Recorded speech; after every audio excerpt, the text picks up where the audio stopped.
अल्लाह रब्बुल इज्जत ने कुरान मुक़द्दस के ताल्लुक से इरशाद फरमाया कि लौ अंज़लना हाज़ल कुरआन अला जबलिन लरअयतहु खाशिअन मुतसद्दिअन मिन खशियतिल्लाह।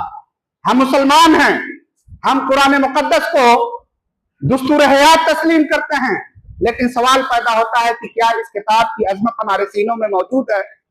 क्या हम इस किताब की कमा कहूं इज्जत करते हैं, या इस कुरान मुक़द्दस के ताल्लुक से हमारी जो जिम्मेदारियां हैं उन जिम्मेदारियों को हम अदा करते हैं? अल्लाह रब्बुल इज्जत ने बयान फरमाया कि लौ अंज़लना हाज़ल कुरआन अला जबलिन लरअयतहु खाशिअन मुतसद्दिअन मिन खशियतिल्लाह।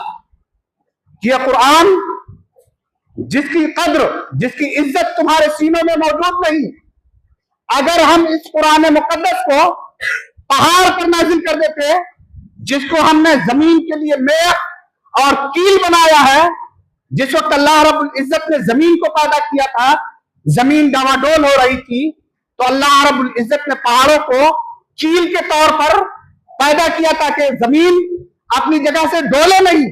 अल्लाह रब्बुल इज्जत ने कहा कि लौ अंज़लना हाज़ल कुरआन अला जबलिन लरअयतहु खाशिअन मुतसद्दिअन मिन खशियतिल्लाह, कि अगर इस कुरान मुक़द्दस को हम पहाड़ पर नाजिल कर देते तो आप देखते कि वो डर के मारे रेजा रेजा हो जाता। यानी कुरान मुक़द्दस की अजमत का ये हाल है कि इस अजीम अमानत को पहाड़ भी बर्दाश्त नहीं कर पाता।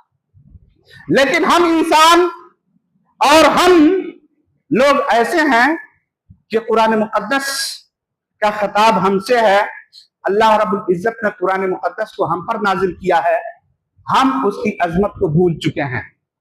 हम कुरान मुक़द्दस के ताल्लुक से अपनी जिम्मेदारियों को नहीं अदा करते, जबकि कुरान मुक़द्दस की अजमत का आलम यह है